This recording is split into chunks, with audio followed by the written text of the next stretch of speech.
All right, buckle up, folks, because what you're about to hear is political theater at its sharpest.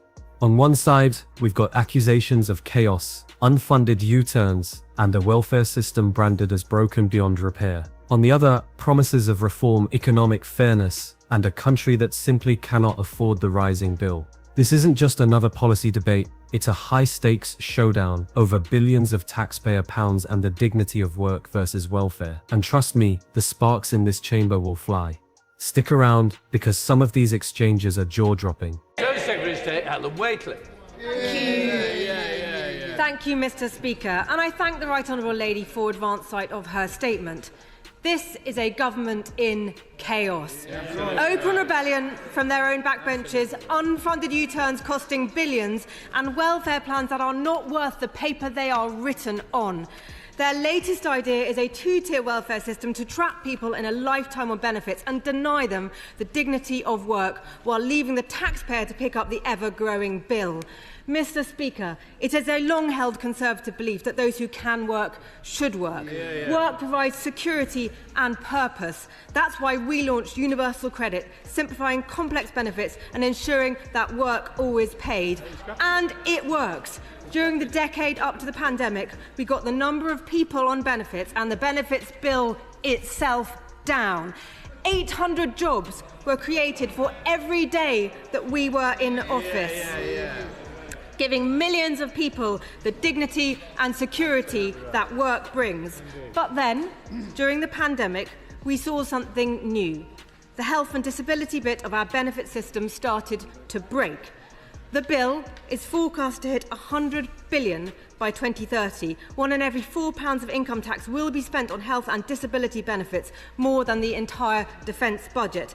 This is not fair for the taxpayer, not fair for people who are written off, and certainly not sustainable for the country.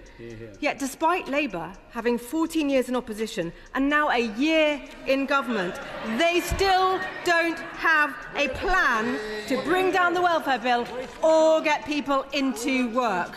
What we now have before us is a rushed and chaotic compromise. It is not reform in any sense of the word. It is woefully unambitious about savings, conspicuously lacks compassion, and achieves no meaningful change of a system we all know is broken.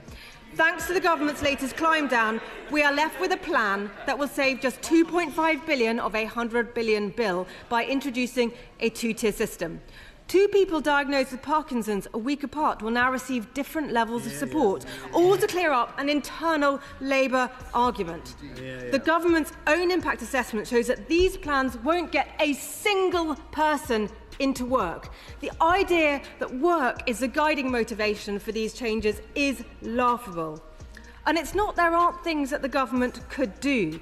They could reform the fit nose system, which sees 94% of people applying being told that they are too sick to do any work at all. They could say today that they would make all sickness benefit assessments face-to-face.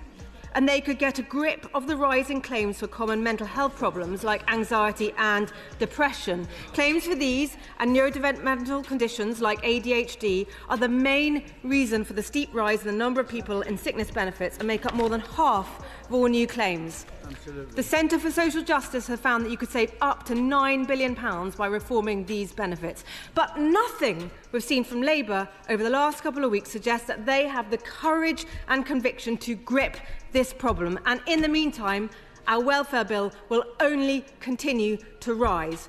Mr. Speaker, we agree on the need for reform and have set out under what conditions we would support the government. First, the welfare budget must come down. Second, we need to get people back into work. And third, there must be no new tax rises to pay for increases in welfare spending. But with the welfare bill ever growing, unemployment rising and jobs disappearing, the bill fails on all accounts. So, will the Right Honourable Lady confirm whether the changes she's announcing today will be paid for through borrowing or taxation? Could I ask, where are these good jobs she claims to be creating when vacancies are going down and unemployment is going up?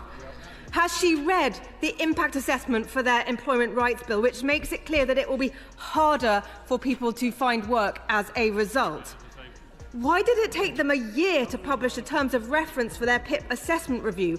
And when can we expect changes if it doesn't report back until autumn 2026? Could I try one more time to ask what the difference is between her right to try guarantee and our chance to work guarantee? And finally, Mr. Speaker, is this it? Aren't there any more savings? Aren't they going to get any more people into work? Is this the extent of their ambition for reforming the welfare system during their time in office? In 5 years' time, is this going to be her legacy? Secretary of State. Well, I'm in listening mode and I listened carefully to what the Honourable Lady said, and once again her strategy seems to be to rail against the problems she and her party created. I mean, she did have a bit of chutzpah to talk about a two-tier system. Did you catch that? Two people diagnosed with Parkinson's just a week apart could now receive completely different support under these proposals. That's not just a statistic, that's real lives on the line. And here's where the legal and political weight kicks in. Discrimination law could open challenges if people feel unfairly treated under this two-tier setup. The opposition's argument here is razor sharp. They're not just saying the plan is heartless. They're saying it won't even achieve its goal of getting people back into work. So here's my question to you. Is it better to cut costs on paper or to invest in fixing a system that's failing the sick and disabled? Let us know in the comments. Precisely what members opposite did when they protected people on legacy benefits, when they moved on to UC, and they replaced DLA with PIP. They are part of that, and they should admit that rather than making those points. She said we should bring back face-to-face reassessments. We are, because they switched them off. But to be honest, I'm still no clearer about what their policy actually is. She and the Shadow Chancellor claim they had a plan to cut £12 billion from the welfare bill in their manifesto. But the truth is, it was nothing but a vague idea about turning PIP into vouchers, and she talks about fit notes. I think you tried to reform them about 3 or 4 times. It completely failed, as have all their other efforts. And the one change they did propose was to the work capability assessment, and their consultation was ruled illegal by the courts. What is beyond doubt is the mess they left our welfare state and country in. Economic inactivity rising, it's coming down under Labour. Disability benefits doubling and the cost to taxpayers soaring too. We are putting in place real reforms based on our values, fair for those who need support and for taxpayers. That's the leadership this country deserves. And Liberal Democrat spokesperson Steve Dunn. Thank you, Mr. Speaker. And the Prime Minister and many ministers have identified that the benefit system is broken and the cost of it is skyrocketing. But balancing the books on the backs of the poor is wrong-headed in the extreme. The proposals today are a leap into the dark. Colleagues, Liberal Democrat colleagues, and I are really concerned that these proposals are rushed proposals, and legislation that is rushed is often wrong with unintended consequences. As Liberal Democrats and the Member of Parliament for Torbay, we're really concerned about disabled and long-term sick, their children, their families, and also carers. There are some root causes here. Our broken NHS and social care system needs to be resolved so that there is the support for those who are most in need. Our access to work scheme is broken and needs resolving as a matter of urgency.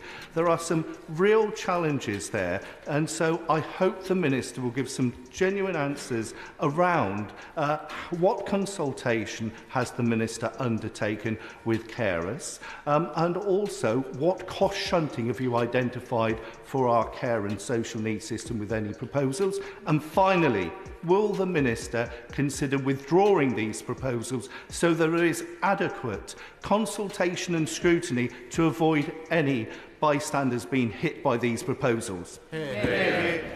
So State. The honourable gentleman for his question. I do know he cares passionately about these issues. He raises the urgent need to make sure that our NHS is back on its feet, and we are beginning to make a difference with waiting lists down for the first time in 2 years, creating 4 million more appointments in our first year, when that's more than double we promised. He talks about the failings of access to work. I absolutely agree. That is why, as part of the Green Paper, we are looking to reform it so it's available to more people in future. And we passionately care about family carers. And as I said in my statement, existing benefit PIP claimants will be protected as a result of the changes announced today, and all those carers who get their carers allowance because it's a passported benefit.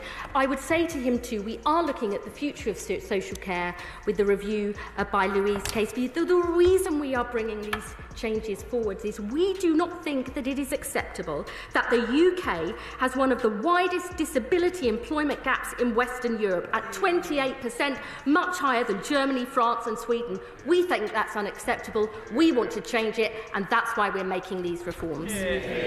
John Glenn. Thank you, Mr. Speaker. I think the vast majority of people in this country believe in a welfare system that is compassionate to the vulnerable and particularly the disabled. But that they can no longer understand why so many people in this country, in contrast to other similar countries, have so many in this situation where they're not working.